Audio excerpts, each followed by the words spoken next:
Hi guys, DK history trick में आपका स्वागत है। ये UPSSC JEE 2018 के exam of views very important question का लाइव क्लास है। तो ये 2 बजे से स्टार्ट हो जाएगा। तो जो ना जुड़े हों प्लीज़ 2 बजे लाइव आके जुड़ जाइए। और ये आपके सिलेबस के अकॉर्डिंग UPSSC JEE 2018 के सिलेबस के according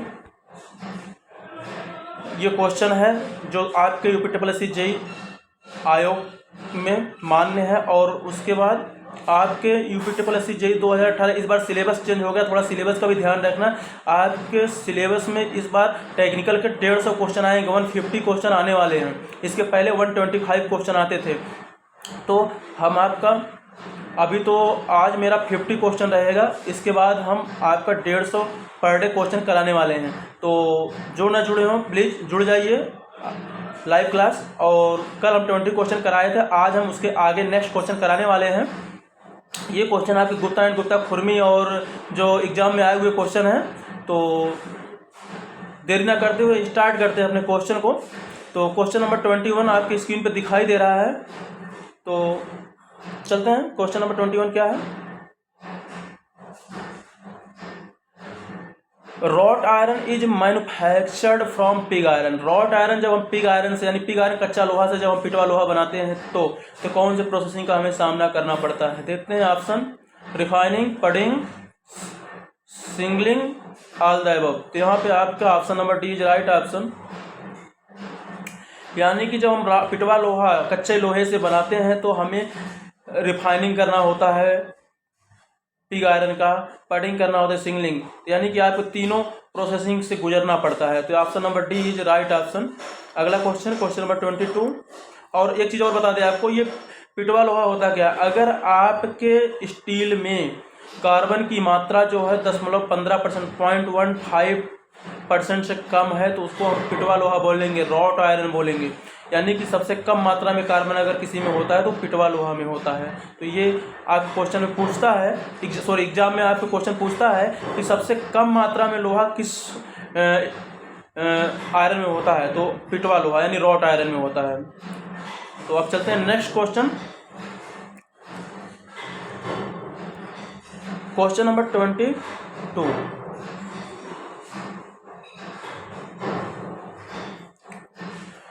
pig iron is manufactured from the ORS.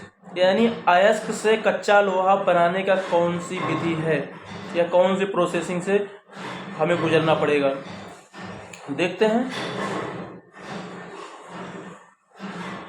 Option, dressing, calcination and roasting, smelting, all the above. तो आपका option number D all the above right option. यानी कि जब हमें ओरस अयस्क से कच्चा लोहा बनाना है तो हमें सबसे पहले ड्रेसिंग करना होगा। ड्रेसिंग बोले तो उसकी परिसज्जा मतलब उसकी घड़ाई करना। उसके बाद कैल्सिनेशन यानी निस्तापन करना पड़ेगा, स्मेल्टिंग करना, पिघलाना पड़ेगा। तो ये सारे प्रोसेसिंग से हमें गुजरना पड़ेगा। तो ये option number D is right option. इसके बाद आता है next question, question number 23।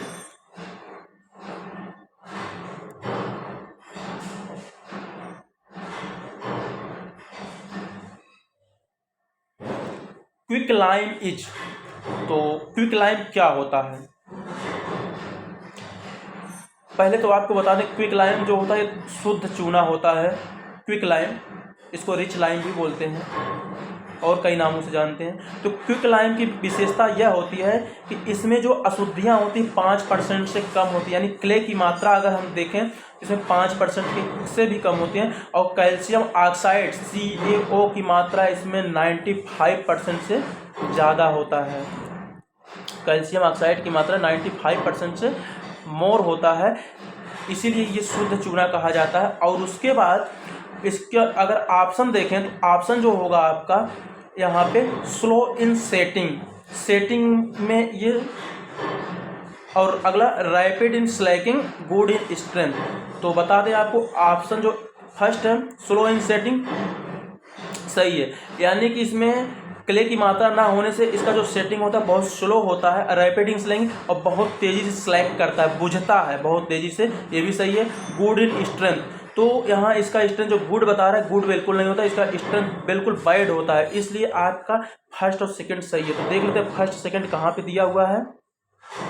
Option number C is right option, यानी कि ये बहुत तेज़ी से बुझता है, स्लैग करता है और बहुत स्लो इसका सेटिंग होता है। और एक चीज़ और बता दें, ये क्विक सेटिंग सीमेंट यानी रिच सीमेंट का यूज कहाँ पे होता है। इसका यूज होता है वाइट वॉशिंग के लिए, जैसे दीवार वगैरह पे आपको पेंटिंग करना है, तो इस मामले में वाइट वॉशिंग के केस में इसका हम यूज करते हैं क्विक सेटिंग सीमेंट का। और इसके एक होता है हाइड्रोलिक सीमेंट, तो हाइड्रोलिक सीमेंट का यूज जो हम करते हैं वो करते हैं मोर्टार बनाने में। क्विक सेटिंग सीमेंट का मोर्टार में यूज नहीं करते, क्योंकि ये बहुत स्लो सेट होता है, इसलिए हम इसका यूज मोर्टार में बिल्कुल यूज नहीं कर सकते हैं। अगला क्वेश्चन,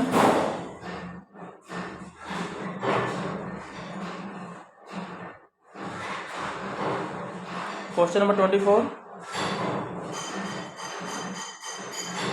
ये 24 क्वेश्चन आपके लिए बहुत ही इंपॉर्टेंट क्वेश्चन है। Percentage of carbon content in mild steel, mild steel में कार्बन की मात्रा किसमें होता है, देख लेते हैं। माइल्ड स्टील ऑप्शन देख लेते हैं। Less than 20.25%, between 0.25 and 0.7%, between 0.7 and 1.5%, greater than 1.5%। तो यहाँ पे माइल्ड स्टील की बात करें तो माइल्ड स्टील में कार्बन की मात्रा ऑप्शन के हिसाब से देखेंगे तो आपका ऑप्शन नंबर ए है इज राइट ऑप्शन, यानी 0.25% से कम होता है माइल्ड स्टील में। और थोड़ा अगर डिटेल में जाते हैं तो माइल्ड स्टील में जो कार्बन की मात्रा होता है वो होता है 0.15 से लेके 0.25, यानी 0.15 से 25% के बीच में माइल्ड स्टील में होता है। और अगर 0.15% से कम हो जाता है तो उसको रॉट आयरन बोलते हैं। और यही अगर 0.25% से अधिक हो जाता है तो माइल्ड स्टील से हट के वो हाई कार्बन स्टील में फिर कैलकुलेशन उसका स्टार्ट हो जाता है। तो अगर आपको 0.15% से कम अगर कार्बन की मात्रा दिखाई दे तो आपको लगाना है रॉट आयरन, और 0.15 से 25% ऑप्शन में आता है तो आपको माइल्ड स्टील लगाना है, और 25% लेस भी यहाँ पे है तो यहाँ 0.15 से 25% दिया नहीं, इसलिए हम ऑप्शन नंबर ए को टिक करेंगे। ठीक है, अगला क्वेश्चन, क्वेश्चन नंबर 25।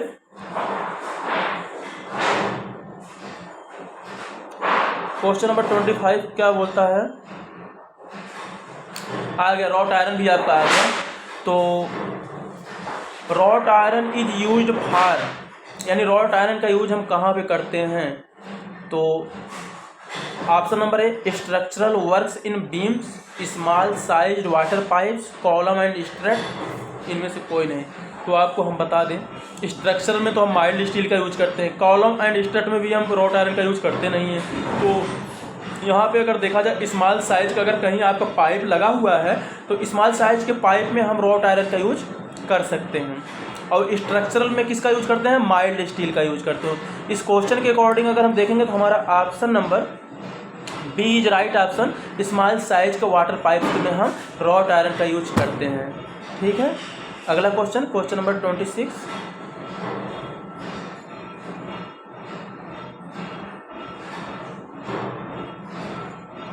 तो क्वेश्चन नंबर 26 जो है आपका,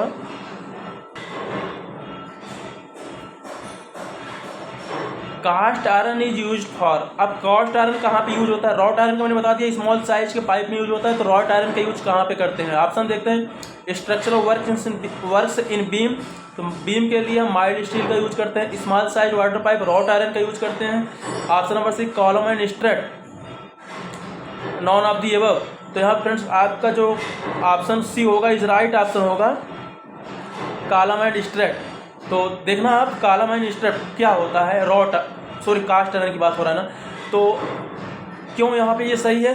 कास्ट आयरन क्या होता है? ढलवा लोहा कंप्रेसिव स्ट्रेंथ को सहन करने की क्षमता है इसकी बहुत अधिक होती है। क्यों? क्योंकि इसमें कार्बन की मात्रा बहुत ज़्यादा होता है और कंप्रेसिव स्ट्रेंथ इसकी बहुत ही हाई होती है। और कॉलम एंड स्ट्रेस जो होते हैं एक ऐसे मेंबर होते हैं जो कंप्रेसिव स्ट्रेंथ को वहन करने के लिए ही बनाया जाता है, जिस पे बीम या स्लैब आके टिकी हुई होती है। तो इसलिए आपका option number C is right option. और स्ट्रक्चरल वर्क्स इन बीम में तो बता दिया, माइल्ड स्टील का यूज करते हैं। स्मॉल साइज वाटर पाइप में हम रॉट आयरन का यूज करते हैं। बचा कॉलम एंड स्ट्रट में हम कास्ट आयरन का यूज करेंगे। ओके, अगला क्वेश्चन, क्वेश्चन नंबर 27।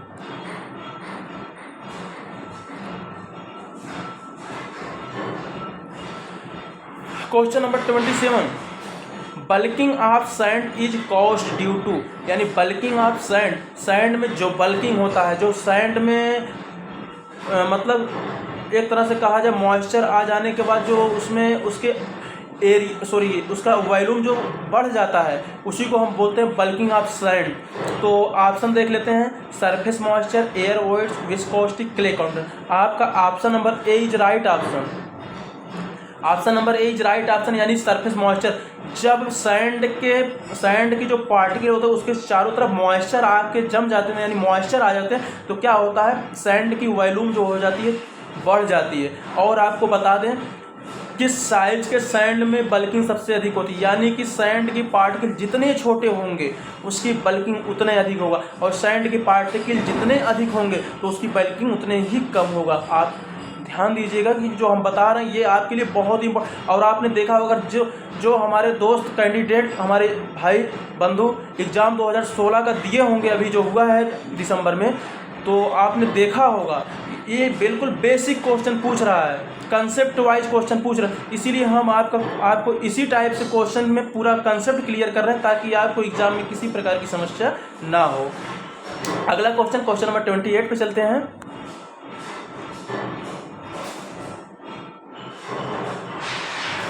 बिल्कुल आपको हम बेसिक और कंसेप्ट पे चलेंगे, कंसेप्ट के साथ बताएंगे। तो क्वेश्चन नंबर 28 बोल रहा है initial setting time of cement is caused due to, यानी सीमेंट का जो इनिशियल सेटिंग टाइम होता है वो किसके कारण होता है। ऑप्शन देखते हैं, tri calcium silicate, di calcium silicate, tri calcium aluminate, tetra calcium aluminoferrite. तो यहाँ पे जो आपका ऑप्शन क्या बोल रहा है इनिशियल सेटिंग टाइम, तो आपका होगा tri calcium aluminate. Option number C is right option. यानी आपका जो इनिशियल सेटिंग, अगर आपके क्वेश्चन में इनिशियल सेटिंग पूछे तो आपको ट्राई कैल्शियम एल्यूमिनेट लगाना है। और रैपिड हार्डनिंग अगर आ जाए, यानी शीघ्र सामर्थ्य को कैसे प्राप्त करता है, किसके द्वारा प्राप्त करता है, तो आपको लगाना है ट्राई कैल्शियम सिलिकेट।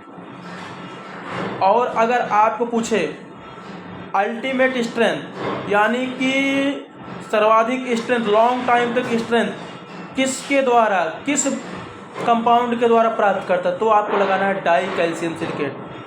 तो और इसी में एक क्वेश्चन आपको और बताते हैं, अगर बहुत कम समय में सबसे ज़्यादा ऊष्मा कौन क्रिएट करता है, तो आपको लगाना है टेट्रा कैल्शियम एल्यूमिनोफेराइड। समझ रहे हैं हमारी बात, C4AF, टेट्रा कैल्शियम एल्यूमिनोफेराइड सबसे मतलब कम समय में ज़्यादा ऊष्मा को उत्सर्जित अगर करता है तो ये टेट्रा कैल्शियम एल्यूमिनोफेराइड। और अगर पूरे कार्यकाल में सबसे ज़्यादा ऊष्मा को कौन इंक्रीज करता है, तो वो हो जाएगा आपका C3A, try calcium aluminate. Okay, आपको कंफ्यूजन नहीं होना चाहिए अब एग्जाम में हमारे समझ से। तो चलते हैं नेक्स्ट क्वेश्चन, क्वेश्चन नंबर 29।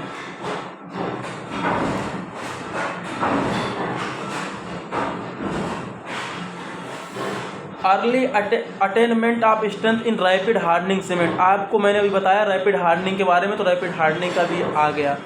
तो लेकिन रैपिड हार्डनिंग सीमेंट की बात कर रहा है। अर्ली स्ट्रेंथ किससे प्राप्त होता है, देखते हैं जिप्सम से।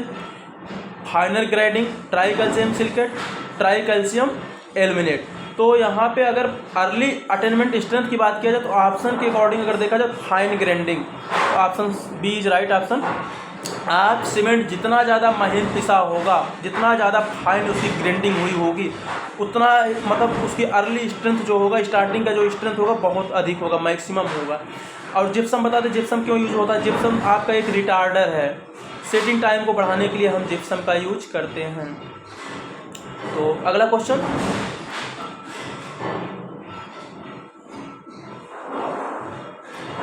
Question number 30,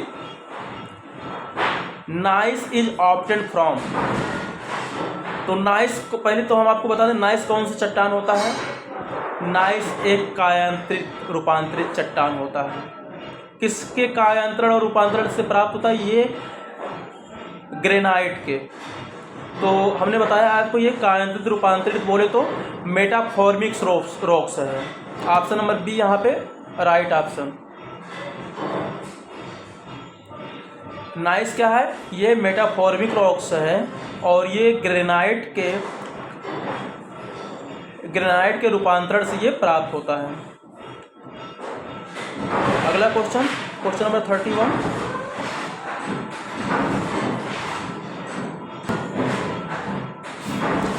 asphalt is obtained from, यानी एस्फाल्ट जो होता है वो किसके द्वारा प्राप्त होता है? Option petroleum distillation, bitumen distillation, plastic distillation, non of these. तो यहाँ पे जो आपका ऑप्शन नंबर ए है, यानी कि एस्फाल्ट जो हम प्राप्त करते हैं वो पेट्रोलियम के डिस्टिलेशन यानी पेट्रोलियम के आसवन द्वारा प्राप्त करते हैं। तो option number A is right option. अगला क्वेश्चन, क्वेश्चन नंबर 32,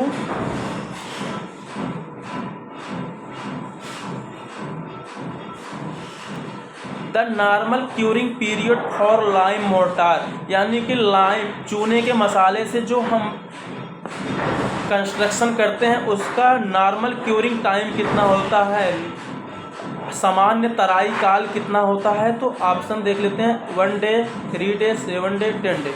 तो आपका option number C is right option, 7 days. तो नॉर्मल क्यूरिंग पीरियड जो होता है वो 7 डेज होता है। अगर सीमेंट कंक्रीट का यहाँ पे वाल या स्ट्रक्चर होता, उसका अगर हम पूछते हैं नॉर्मल क्यूरिंग पीरियड कितना होता है, तो उसका भी 7 डेज ही आपको लगाना है, मतलब मिनिमम 7 डेज लगाना है और सामान्य रूप से तो 28 डेज लगाना होता है उसमें, कंक्रीट के मामले में, सीमेंट कंक्रीट के मामले में। तो ये और लाइम मोर्टार के मामले में 7 डेज लगाना है आपको नॉर्मल क्यूरिंग पीरियड। ठीक है, नेक्स्ट क्वेश्चन, क्वेश्चन नंबर 33,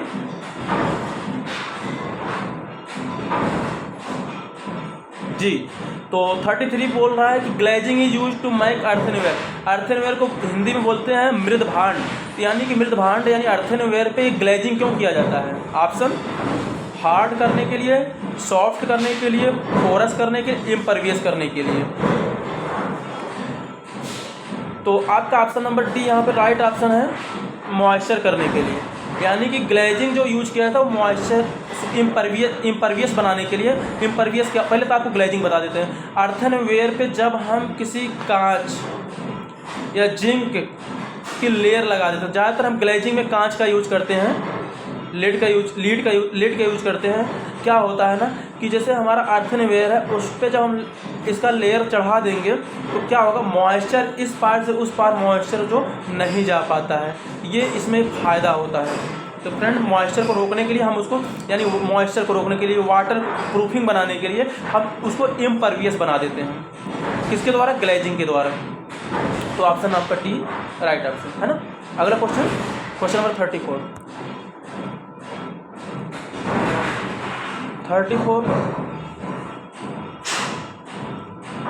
जी, 34 है, पग मिल इज यूज फॉर। पहले तो आपको बता दें पग मिल का यूज क्या है।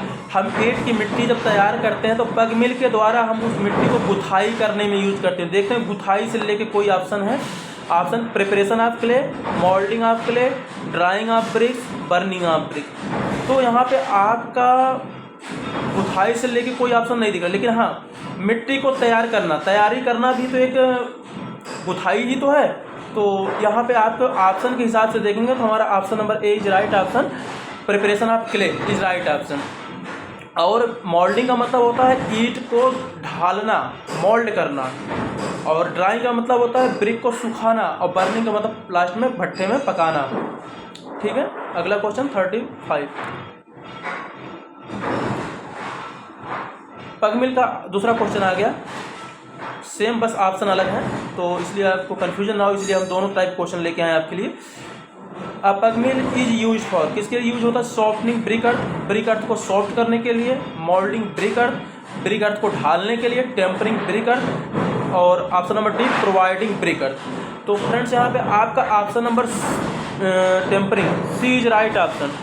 टेम्परिंग का मतलब होता है गुथाई करना, टेम्परिंग का मतलब क्या होता है? गुथाई करना, इसलिए आपका ऑप्शन सी यहाँ पे राइट ऑप्शन है। अगला question,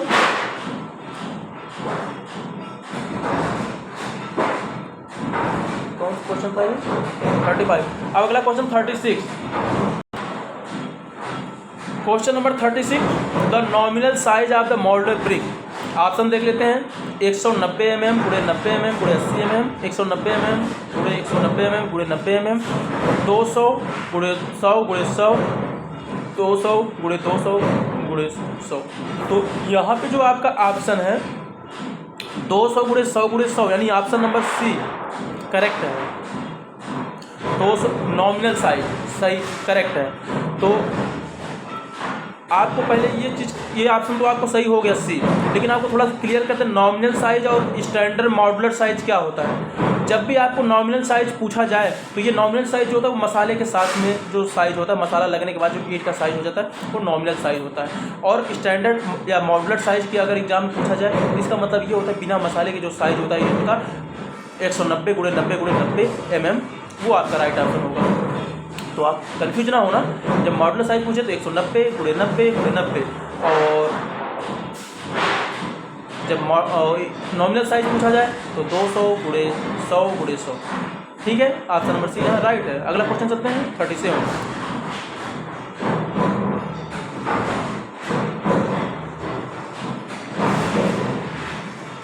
clay and silt content in good brick earth must be at least.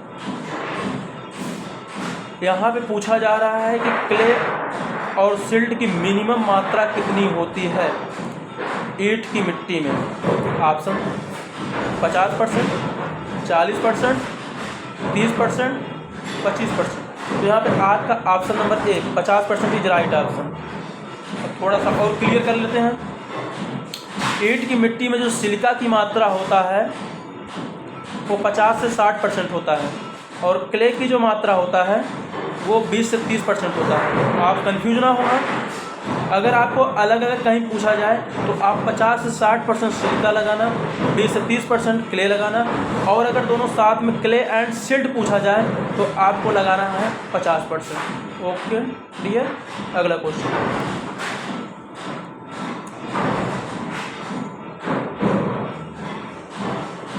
Question number 38, the initial setting time of ordinary Portland cement as per IS specification should not be less than.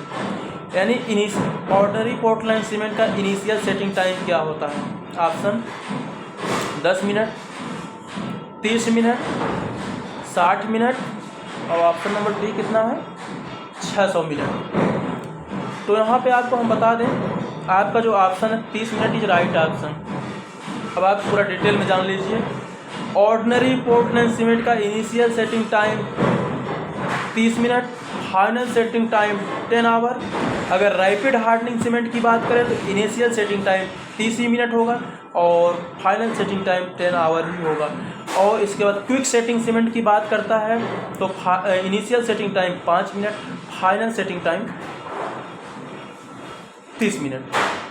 तो आपको तीनों cement के बारे में confusion नहीं होना चाहिए। Okay dear. अगला क्वेश्चन,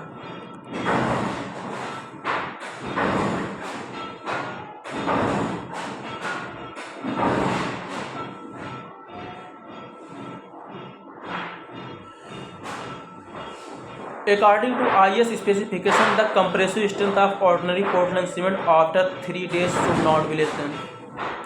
तो ऑर्डिनरी पोर्टलैंड सीमेंट का 3 दिन में कंप्रेसिव स्ट्रेंथ को यहाँ पूछा जा रहा है।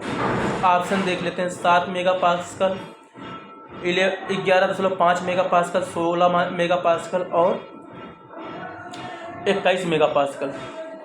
तो यहाँ पे option number C is right option. 16 megapascal. Initial मतलब ऑर्डिनरी पोर्टलैंड सीमेंट का 3 दिन में कंप्रेसिव स्ट्रेंथ जो प्राप्त होता है वो होता है 16 मेगा पास्कल। ये हम गुप्ता एंड गुप्ता के अकॉर्डिंग बता रहे हैं 16 मेगा पास्कल। और अगर ये 7 दिन में कंप्रेसिव स्ट्रेंथ पूछा जाए तो 21 मेगा पास्कल। ध्यान देना आप, 16 मेगा पास्कल और 21 मेगा पास्कल। और अगर यही हम खुरमी के अकॉर्डिंग पूछे या किसी नॉर्मल बुक के अकॉर्डिंग पूछे या डिप्लोमा की बुक के अकॉर्डिंग पूछा जाए तो यहाँ पे 3 दिन में जो स्ट्रेंथ होता है वो होता है 11.5 मेगा पास्कल और 7 दिन में जो होता है 17.5 मेगा पास्कल होता है। और अगर ये टेंसाइल स्ट्रेंथ की बात करें वो चाहे जिस बुक में आ जाओ आप तो वहाँ पे आपका 20 यानी 20 मेगा पास्कल ये 3 दिन का होगा और 7 डेज का जो हो जाएगा वो 25 मेगा पास्कल हो जाएगा। ओके डियर, अगले क्वेश्चन पे चलते हैं। तो आपको एक बात और हम बता दें, ये जो हम डेटा बता रहे हैं आपको, कोशिश आप ये करें कि आप एक नोटबुक उठाइए और एक जैसे हम क्रम से बताते जा रहे हैं और वैसे आप क्रम से उसको नोट करते जाइए तो आपको एग्ज़ाम के लिए वो इम्पोर्टेंट होगा। क्योंकि एग्ज़ाम के टाइम आपको वीडियो देखने का टाइम नहीं होता है, तो आप उस समय कोशिश ये करेंगे कि आप जो नोटबुक इस समय बनाए रहेंगे उसको उस समय रिवीजन करेंगे तो आपको बहुत ही फ़ायदेमंद होगा। तो अगला क्वेश्चन नंबर 40 आइए। Curing strength of first class brick should not be less than, यानी कि जो curing strength first class brick का किससे कम नहीं होना चाहिए। ऑप्शन देख लेते हैं। 3.5 न्यूटन पर mm स्क्वायर, 7 न्यूटन पर mm स्क्वायर, 10.5 न्यूटन पर mm स्क्वायर, 14 न्यूटन पर mm स्क्वायर। तो यहाँ पे option number C is right option. 10.5 newton पर mm स्क्वायर। तो डियर क्या होता है कि फर्स्ट क्लास ब्रिक का जो क्यूरिंग स्ट्रेंथ होता है यानी कि जो मिनिमम स्ट्रेंथ होता है वो 10.5 न्यूटन पर mm square. Second class brick का जो स्ट्रेंथ होता है वो 7 न्यूटन पर mm square. Third class brick का जो स्ट्रेंथ होता है वो 3.5 न्यूटन पर mm स्क्वायर होता है। और एक बात इसी लगे और बता दें आपको, जो वाटर एब्जॉर्प्शन होता है, वाटर एब्जॉर्प्शन मतलब पानी जो सोखने की जो क्षमता होती है वो भी आपको बताते हैं। फर्स्ट क्लास ब्रिक का होता है 20%, यानी 20% ज़्यादा पानी नहीं सोखना चाहिए, नहीं तो ईंट खराब मानी जाती है। और सेकंड क्लास ब्रिक की बात करें तो 22% ज़्यादा नहीं अवशोषित होनी चाहिए। और थर्ड क्लास ब्रिक की बात करें तो 25% ज़्यादा नहीं होनी चाहिए। दोस्तों इसको नोट कर लेना तो जिससे आपके लिए बहुत ही बेनिफिशियल होगा, है ना। तो चलते हैं नेक्स्ट क्वेश्चन। हाँ, तो नेक्स्ट क्वेश्चन क्या है दोस्तों, 41 नंबर का जो क्वेश्चन है, the slenderness ratio for masonry wall should not be less than. तो ये मैसनरी वॉल जो होता है उसका सिलेंडरनेस रेशियो कितना होता है, किससे अधिक नहीं होना चाहिए। देखते हैं ऑप्शन 10, 20, 30, 40। तो यहाँ पे आपका ऑप्शन बी राइट ऑप्शन है। बी में क्या बोल रहा है 20, यानी आपका सिलेंडरनेस रेशियो वॉल के लिए 20 से ज़्यादा नहीं होना चाहिए। इसी लगे एक क्वेश्चन और भी है, किसी कंप्रेसिव मेंबर की, हम स्टील में थोड़ा आपको बता देते हैं, कंप्रेसिव मेंबर की जो सिलेंडरनेस रेशियो होती है लाइव लोड और डेड लोड के लिए 180 होती है, और विंड लोड और भूकंप लोड के लिए क्या होता है, भूकंप और हवा के द्वारा जो लोड लगती है उसके द्वारा जो सिलेंडरनेस रेशियो होता है वो 250 से ज़्यादा नहीं होना चाहिए, 250 से ज़्यादा नहीं होना चाहिए। और अगर कोई टेंसाइल मेंबर है और उस पर रिवर्स लोड लगता है तो उसके लिए 400 से ज़्यादा नहीं। ये स्टील का क्वेश्चन था तो ये सिलेंडरनेस रेशियो आ गया तो हम इसी बीच इसको भी बता दिए, तो नोट कर लेना। तो चलते हैं नेक्स्ट क्वेश्चन नंबर 42।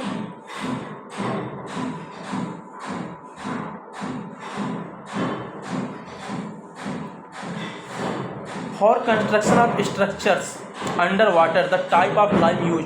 मीन्स यहाँ ये कहा जा रहा है डियर कि हम जो कंस्ट्रक्शन करते हैं वाटर के अंदर, जल के अंदर जो कंस्ट्रक्शन करते हैं उसमें हम कौन सा लाइम मोटार का यूज करते हैं, कौन सा लाइम का यूज करते हैं।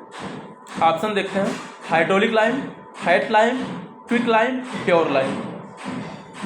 तो यहाँ पे ऑप्शन नंबर ए आपका right option hydraulic line.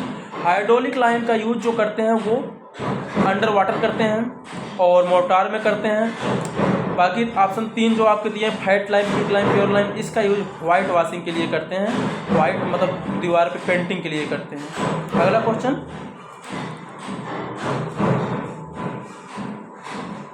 Question number 43,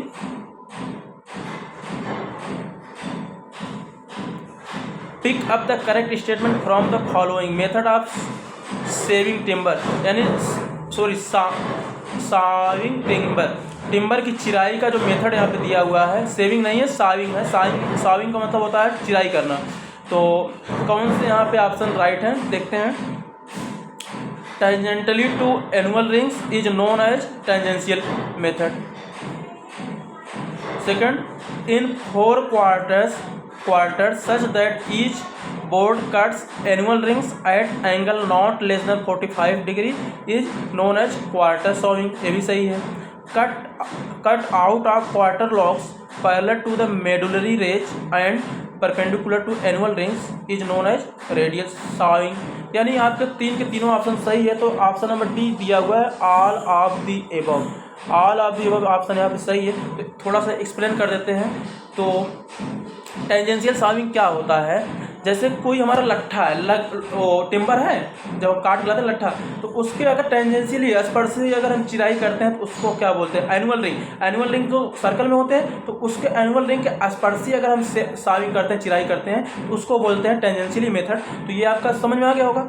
B जो बोल रहा है आपका, उसको हम लट्ठे को 4 भाग में ऐसे, एक बार वर्टिकल एक बार हॉरिजॉन्टल, इस प्रकार से कट लगाते हैं। तो वो क्या होते हैं कि अगर हम बीच पिथ के पास देखेंगे तो 45 डिग्री पर कटते हैं। तो इसको हम क्या बोलते हैं, क्वार्टर साविंग। और थर्ड जो बात कर रहा है मेडुलरी रेज के पैरेलल, पहले तो ये बता दें आपको मेडुलरी रेज क्या होते हैं। आपने टिम्बर का जब स्ट्रक्चर देखा होगा, जो पिथ से लेके बाहरी आउट लेयर तक जो आपको थोड़ा काले पार्ट में दिखाई देता है उसको मेडुलरी रेज बोलते हैं। और बाकी जो सर्कल नुमा जो आपको दिखाई देता है उसको बोलते हैं annual ring.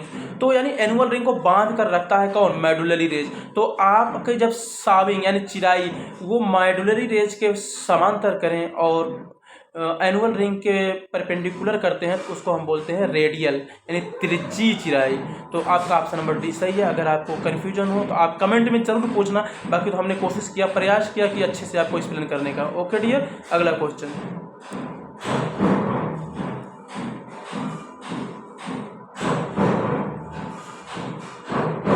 Question number 44, inner part of timber log surrounding the pith is called. यानी ये बोल रहा है टिम्बर के जो इंटरनल पार्ट होता है, अंदरूनी भाग होता है, यानी इनर पार्ट यानी अंदर का भाग क्या होता है, जो पिथ।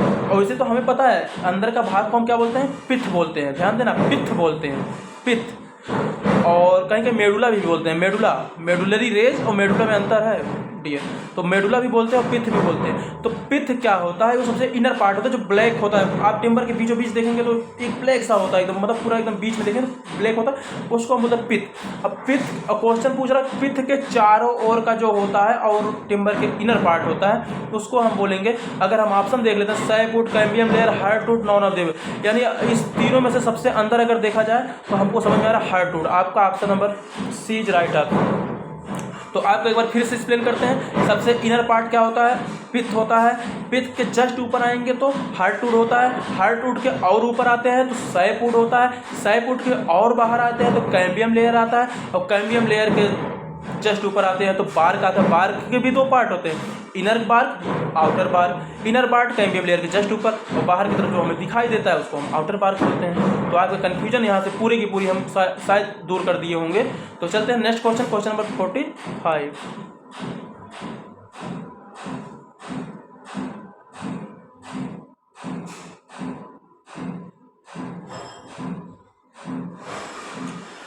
For high grade instrument the steel preferred to each. यानी हाई ग्रेड इंस्ट्रूमेंट अगर हमें बनाना है तो हम कौन सा स्टील यूज करेंगे, cast steel, Bessemer steel, mild steel, Whitworth, compressed steel. Option number is right option.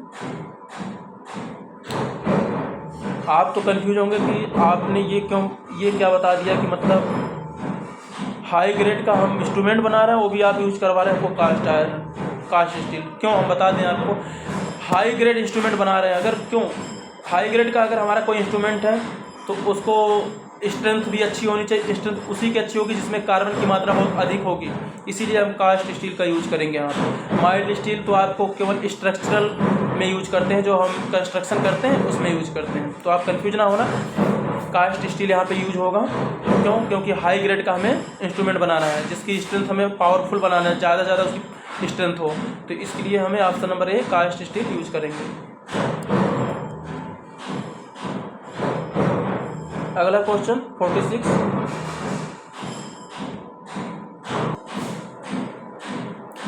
अगला question 46, if P is the percentage of water required for normal consistency water to be added for determination of initial setting time, यानी कि initial setting time के लिए जो हम water content की हमें आवश्यकता होती है वो कितना लेते हैं नॉर्मल कंसिस्टेंसी के केस में। ऑप्शन देख लेते हैं, 0.70%, 0.75%, 0.80p, 0.885p। तो यहाँ पे option number D is correct option, 0.85p right option है इनिशियल सेटिंग टाइम के लिए। एक चीज़ और ध्यान रखना, आप जब भी आपको एग्जाम में क्वेश्चन पूछता है कि इनिशियल सेटिंग टाइम के लिए कंसिस्टेंसी, नॉर्मल कंसिस्टेंसी के केस में वाटर की मात्रा कितनी होगी, या फाइनल सेटिंग टाइम के केस में पूछता है तो आप 0.85p लगाएंगे। और अगर यहीं पे क्वेश्चन चेंज कर देता है, दूसरा जो क्वेश्चन है आपका साउंडनेस के केस में, और अगर साउंडनेस के केस में यही क्वेश्चन आता है आपका कितनी वाटर की रिक्वायर्ड होगी, तो वहाँ पे आपको 0.78p लगाना है या 0.78p लगाना पड़ेगा। ओके डियर, अगला क्वेश्चन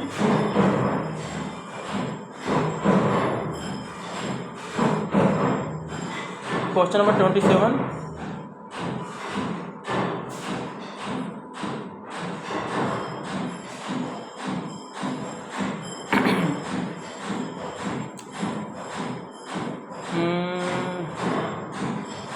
हाँ, question number 27, the type of roof which slopes in two direction with a break in the slope on each side is known as. पहले तो आप समझ लीजिए क्वेश्चन क्या बोल रहा है कि आपका स्लोप जो होगा रूफ का यानी छत का 2 डायरेक्शन में होगा, और वो भी ऐसे कुछ जुड़ा नहीं रहेगा, वो ब्रेक के साथ में रहेगा, मतलब उसमें कट लगी होगी, ब्रेक होगा बीच में। अगर इस टाइप की क्वेश्चन पूछता है तो ऑप्शन आपका कौन से योग देखते हैं, gable roof, hip roof, gambrel roof, mansard roof. Option number C is right option, gambrel roof बोलते हैं।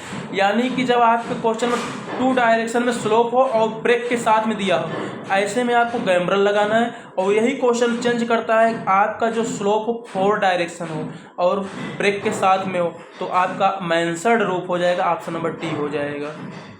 ठीक है डियर, ये दोनों क्वेश्चन इंपॉर्टेंट है आपके लिए, जो ज़्यादा पूछते हैं, तो आपको दोनों मैंने क्लियर कर दिया। क्वेश्चन नंबर नेक्स्ट,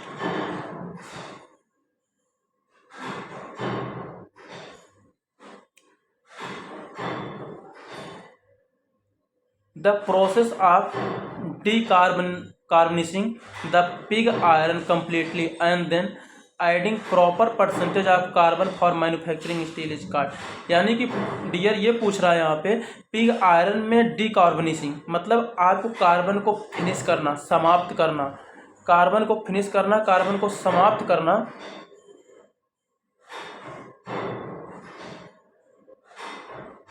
किसके द्वारा? हाँ, कार्बन को फिनिश करना यानी समाप्त करना किसके द्वारा किया जाएगा? और दूसरा, then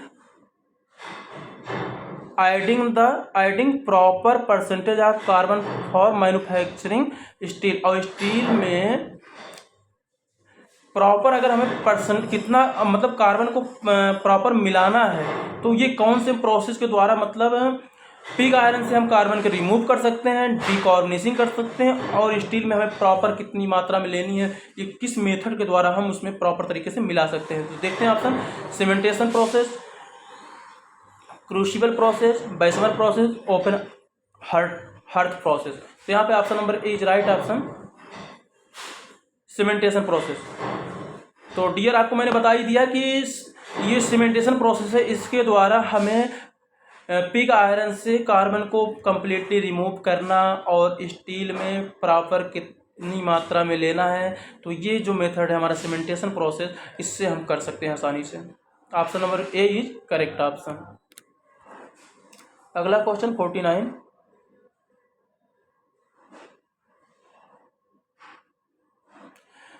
compare to mild steel cast iron has, यानी माइल्ड स्टील की तुलना में जो ढलवा लोहा होता है, कास्ट आयरन होता है, वो उसका बिहेव कैसा होता है। Option high compressive strength, high tensile strength, low compressive strength, low tensile strength. यानी कि डियर यहाँ पे माइल्ड स्टील की तुलना में कास्ट आयरन जो होता है वो हाई कंप्रेसिव स्ट्रेंथ होता है। फर्स्ट वाला सही है। हाई टेंसाइल स्ट्रेंथ बिल्कुल नहीं। लो कंप्रेसिव स्ट्रेंथ बिल्कुल नहीं। फोर्थ नंबर पे जो है लो टेंसाइल स्ट्रेंथ, यानी आपका फर्स्ट और फोर्थ बिल्कुल सही है। तो किस ऑप्शन में ये है फर्स्ट और फोर्थ? ऑप्शन नंबर डी में दिया हुआ है। ये option number D is right option. अगला question, question number 50।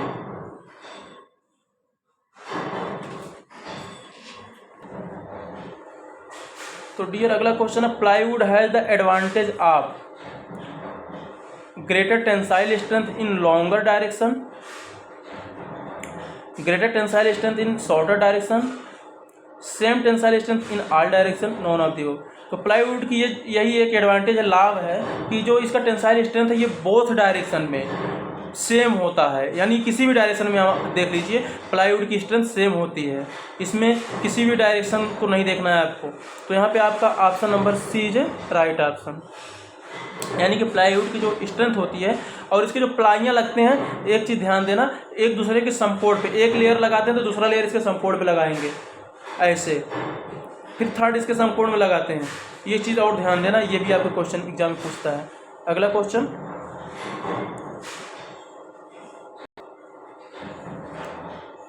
51, for a good building stone is specific gravity should the greater than, यानी बिल्डिंग स्टोन जो यूज करते हैं, बिल्डिंग में जो स्टोन यूज किया जाता है उसकी स्पेसिफिक ग्रेविटी कितनी होती है। Option 1.5, 1.7, 2.2, 2.7।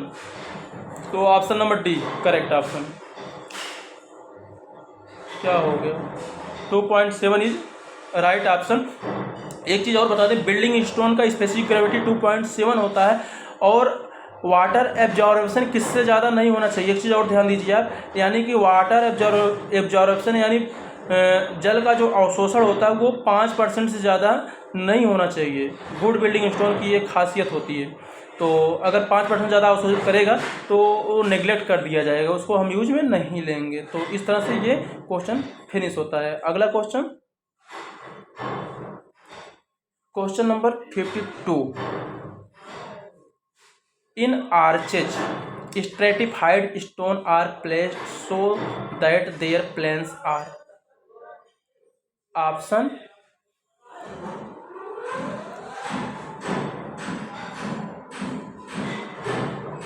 Option number parallel, perpendicular, radial, none of these. तो यहाँ पे जो ऑप्शन हो जाएगा आपका रेडियल, ऑप्शन नंबर सी।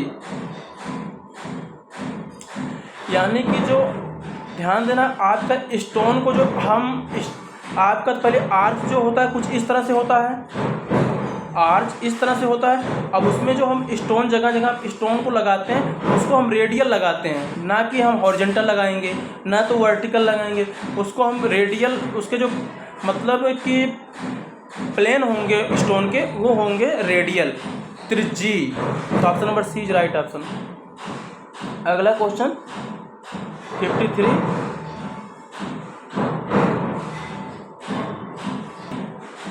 क्वेश्चन नंबर 53 जो बोल रहा है, डियर व्हाइट वर्थ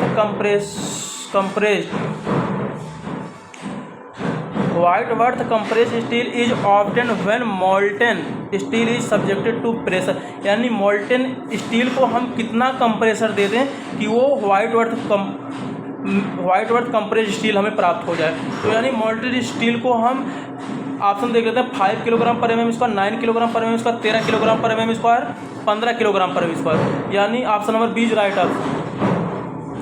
9 किलोग्राम पर mm स्क्वायर पर मोल्टेड स्टील जो होता है वो वाइट वर्थ कंप्रेस्ड स्टील में कन्वर्टेड हो जाता है।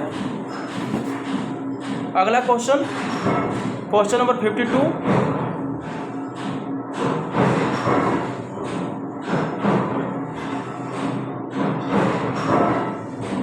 To give a brilliant finish the type of varnish used, यानी कि एक अच्छी फिनिश, ब्रिलियंट सर्वश्रेष्ठ फिनिश के लिए हम कौन सी वर्निश का यूज करते हैं। ऑप्शन देखते हैं, water varnish, spirit varnish, turpentine varnish, oil varnish. Option B is correct option. Spirit varnish का यूज करते हैं, यानी कि ब्रिलियंट फिनिश के लिए हम किस वर्निश का यूज करते हैं, स्प्रिट वर्निश का यूज करते हैं। अगला क्वेश्चन,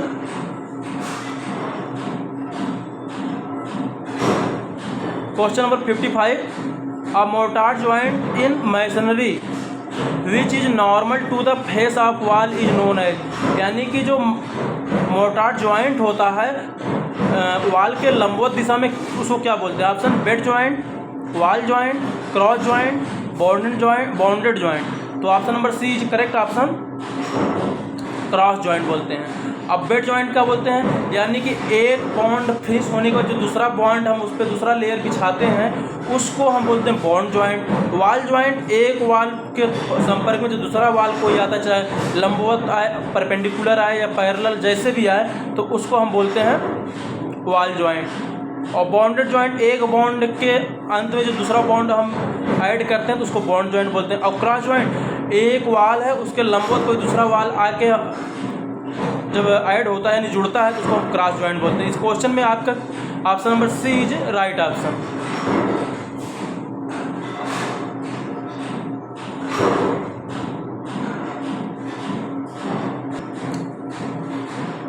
अगला question, percentage content of silica in window glass,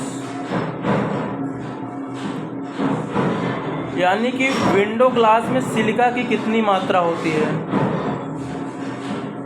जो हम विंडो खिड़की के कांच में जो ग्लास यूज करते हैं उसमें सिलिका की मात्रा ऑप्शन देखते हैं 40 से 45, 50 से 55, 60 से 65, 70 से 75। तो यहाँ पे option number C is right option.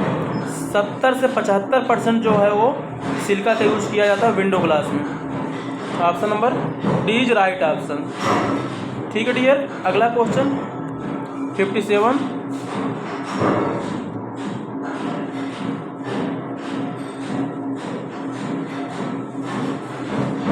The variety of pig iron used for manufacture of wrought iron is,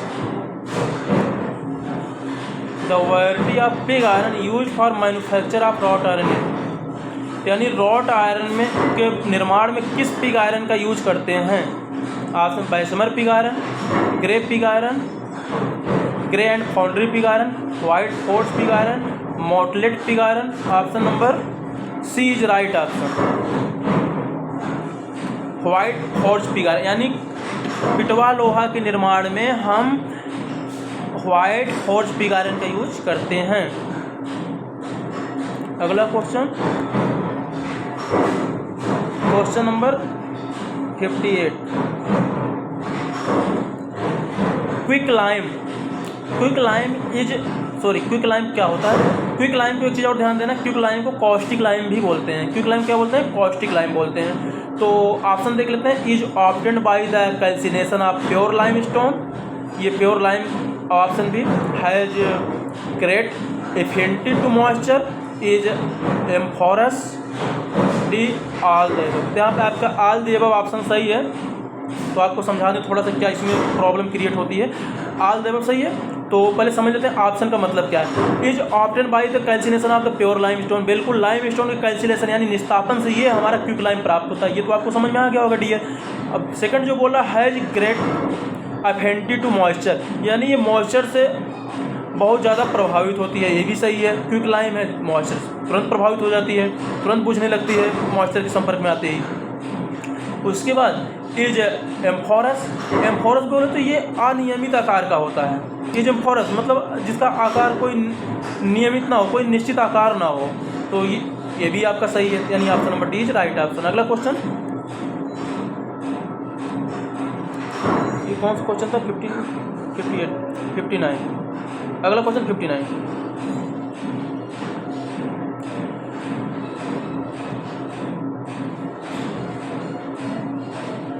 the cast iron when heated to red heat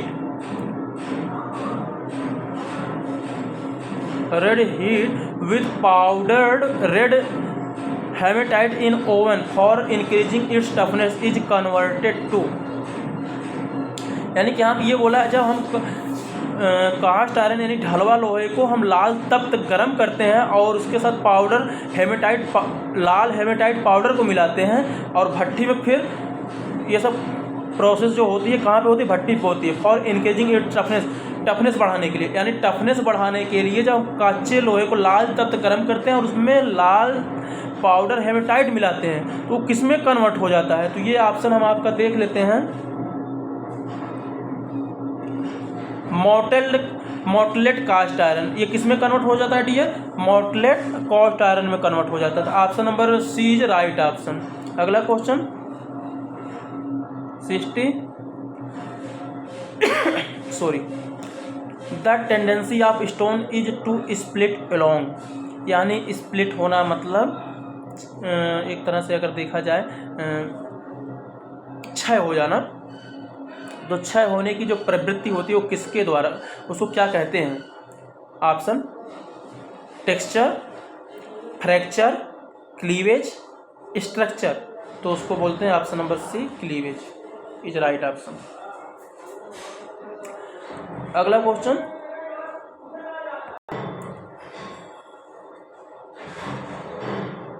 question dear friends, question number 61। Which of the following stone is best suited for construction of piers and abutment of railway bridge. Railway bridge के abutment और piers यानी अंत्याधार में कौन सा stone का use किया जाता है? Option granite, sandstone, limestone, quartzite. तो ऑप्शन यहाँ पे जो granite is right option. Option number A correct है। तो आपको हम बता दें, ग्रेनाइट एक एग्नियस रॉक है जिसका यूज हम रेलवे ब्रिज के अबेटमेंट एंड पायर यानी अंतर्धार और पायर्स में यूज करते हैं। एक चीज़ और बता दें आपको, यहाँ पे और भी ऑप्शन है। ग्रेनाइट आपका हो गया इग्नियस रॉक, सैंडस्टोन हो गया आपका सैंडस्टोन, लाइमस्टोन, क्वार्टजाइट आपका मेटाफॉर्मिक रॉक हो गया। और बचे दो, सैंडस्टोन, लाइमस्टोन, ये आपके सेडिमेंट्री रॉक है। अगला क्वेश्चन नंबर 62।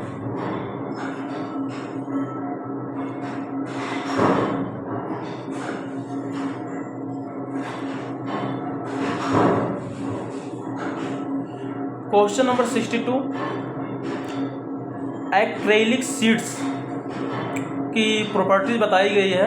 तो यानी एक्रेलिक शीट्स की प्रॉपर्टीज क्या होती है देखते हैं। Option possess 10 to 17 times greater breakage resistant than that of glass of equivalent thickness. यानी ग्लास, ये एक्रेलिक एक ऐसा मेटल है, ऐसा धातु है जो ग्लास के थिकनेस के बराबर अगर थिकनेस में हम इसको लेते हैं तो इसकी जो ब्रेकेज रेजिस्टेंस है वो 10 से 17 गुना होता है। ये सही है, ध्यान देना, 10 से 17 गुना होता है ब्रेकेज रेजिस्टेंस। और ये ग्लास यानी कांच के थिकनेस के बराबर लेने के बाद ऐसा है। अब अगला इसका B, are generally unaffected by most household detergent. यानी जो घरों में डिटर्जेंट यूज करते हैं ये जनरली जो होता है अनअफेक्टेड होता है, इससे प्रभावित नहीं होता है, यानी इस पर इसका कोई प्रभाव नहीं पड़ता है, यानी इससे खराब नहीं होता, कोई क्षति नहीं होता है। अब सी बोल रहा है possesses the light transmission rate of 93%, यानी इसका जो लाइट ट्रांसमिशन होता है, जो प्रकाश इसके आर पार जो गुजरने की क्षमता होती है बहुत अधिक होती है, यानी 93% के आसपास होती है। तो यहाँ पे आपका तीन के तीनों ऑप्शन यहाँ पे जो दिए हुए हैं सही हैं, इसलिए आपका option number D is right option all the above. ठीक है डियर, समझ में आ गया होगा शायद से आपको। अगला question 63, wrought iron contains carbon about, यानी पिटवा लोहा में कार्बन की मात्रा कितनी होती है। हम आपको बता दिए थे पिटवा लोहा में जो कार्बन की मात्रा होती है 0.15% से कम होती है। कितनी होती है? 0.15% से कम होती है रॉट आयरन में। तो और माइल्ड स्टील में 0.15 से 25% होती है। तो इसके अकॉर्डिंग अगर हम देखेंगे तो यहाँ पे हमारा कोई ऑप्शन नहीं सही है, तो नॉन ऑफ दीज लगाएंगे रॉट आयरन के लिए। क्यों? क्योंकि पिटवा लोहा में जो कार्बन की मात्रा होती है वो 15% से कम होती है, ध्यान देना आप। अगला question 64,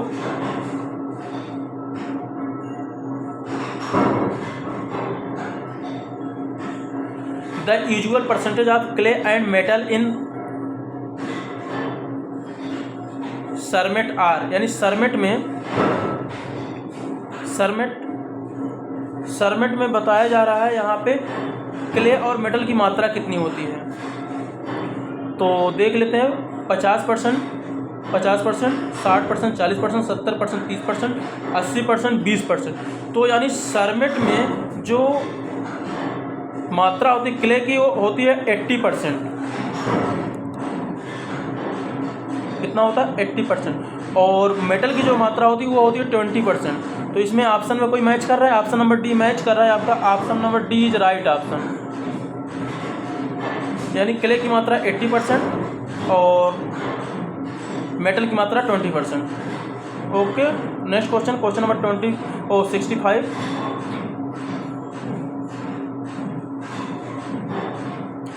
good quality stone must, यानी गुड क्वालिटी स्टोन की विशेषता होना चाहिए।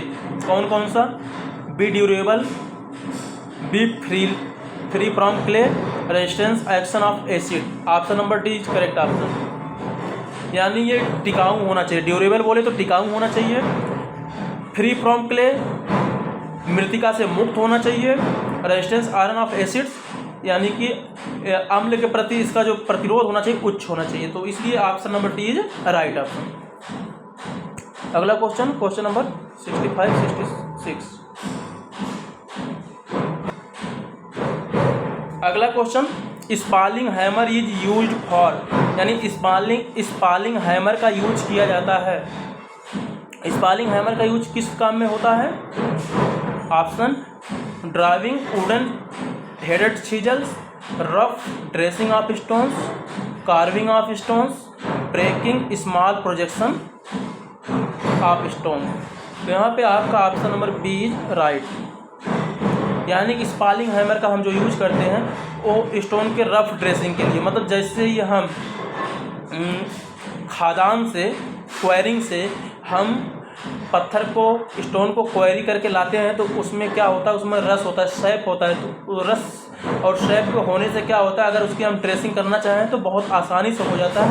तो क्योंकि उसमें अभी ताज़ा होता है तो वो हो जाता है, क्योंकि उसमें नमी मतलब रस होते हैं तो बहुत नरम, मतलब एक तरह से कहा जाए हो जाता है। तो रफ ड्रेसिंग ये स्पालिंग हैमर से बहुत आसानी से किया जाता है। ओके डियर, तो यहाँ पे हम स्पालिंग हैमर का यूज रफ ड्रेसिंग के लिए करते हैं। तो अगला question, question number 67,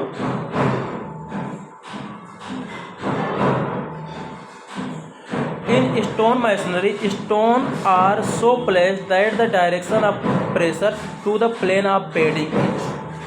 option number, पहले तो हम क्वेश्चन समझा देते हैं। यानी कि जब हम स्टोन मैसनरी करते हैं, यानी कि स्टोन मैसनरी में स्टोन का जो लेवल होता है, जो समतल होता है, सरफेस होता है ना, उसको जब बिछाते हैं और जो लोड आता है उस पर, वो उसके किस डायरेक्शन में होता है? तो वो होता है परपेंडिकुलर डायरेक्शन। ऑप्शन नंबर ए, यानी राइट एंगल होता है। पहले समझ लीजिए आप, सपोज दैट ये कोई हमारा वाल है, वाल हम तैयार कर रहे हैं, एक ऊपर एक स्टोन लगा रहे हैं और ये हमारा स्टोन का समतल हो गया, ये देख रहे सतह हो गया, और जो इस पर लोड लगेगा वो लगेगा डायरेक्ट इसके लंबवत, यानी 90 डिग्री एंगल पर। इसलिए option number A is right option. अगला question question number 68, chemically marble is known as, यानी कि मार्बल को केमिकल के फॉर्म में किस नाम से जाना जाता है? तो metamorphic rocks, argillaceous rocks, calcareous rock, siliceous rock. तो मार्बल जो होता है आपका कैलकेरियस रॉक होता है, यानी चूने से बने जो भी स्टोन होंगे, लाइम स्टोन से बने जो भी स्टोन होंगे वो कैलकेरियस रॉक होते हैं, और बाकी जो सैंड से बने होते हैं वो सिलिशियस रॉक होते हैं, और जो मृदा से क्ले से बने होते हैं वो आर्जिलेसियस रॉक होते हैं। ये हमने आपको बताया केमिकली। अब अगर जियोलॉजिकली की बात करें तो जियोलॉजिकली इग्नियस, मेटाफॉर्मिक और स्ट्रैटिफाइड यानी सेडिमेंटरी, ये 3 भागों में डिवाइडेड हैं। तो यहाँ पे आपका केमिकली हो गया कैलकेरियस रॉक, और ये मार्बल जो होता है मेटाफॉर्मिक एक्शन किस पे होने से ये प्राप्त होता है? तो ये लाइम स्टोन के मेटाफॉर्मिक एक्शन के बाद हमें ये मार्बल प्राप्त होता है। अगला क्वेश्चन, हाँ वही क्वेश्चन पूछ लिया आपसे, geological marble is known as, यानी जियोलॉजिकली, यानी हम जब जियोलॉजिकली डिराइव्ड करते हैं तो ये 3 पार्ट में डिवाइड होगा, सेडिमेंट्री, इग्नियस, मेटाफॉर्मिक। तो हमारा जो मार्बल होगा वो यहाँ पे हो जाएगा metamorphic. Option number C is right option. अगला क्वेश्चन,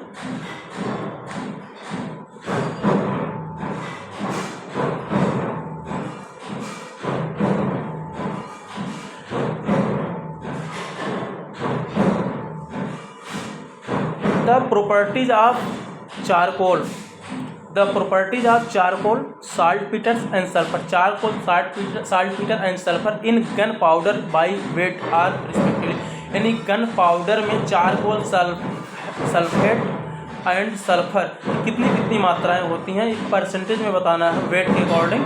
तो अगर देखा जाए ऑप्शन 15, 75, 10, 75, 10, 15 और 10, 15, 75, 10, 75, 15। तो यहाँ पे आपका option number A is right option. Oh my God, option number A is right option 15, 75, 10, यानी कि जो प्रॉपर्टीज होता है चारकोल का वो कितना होता है? चारकोल 15% होता है, और सबसे ज़्यादा इसमें क्या होता है? साल्टपीटर होता है, साल्टपीटर 75% होता है, और सल्फर जो होता है वो 10% होता है। तो आज आपको हम 50 क्वेश्चन पूरा कंप्लीट कर दिए, मतलब सिर्फ आज। फिर ऐसे ही हम आप पर डे 50 क्वेश्चन अभी करवाएंगे, फिर उसके बाद इसमें और भी इंक्रीजमेंट हम लाएंगे। और ये आज के यूपीटीपीएससी जेईई 2018 के लिए वेरी वेरी इंपॉर्टेंट क्वेश्चन है, वही क्वेश्चन हम ला रहे हैं जो एग्जाम में आए हुए हैं या आने की संभावना है। तो वीडियो अच्छा लगे तो हमारे वीडियो को लाइक करना और फीडबैक भी देना कैसा लगा हमारा वीडियो। तो thank you so much dear.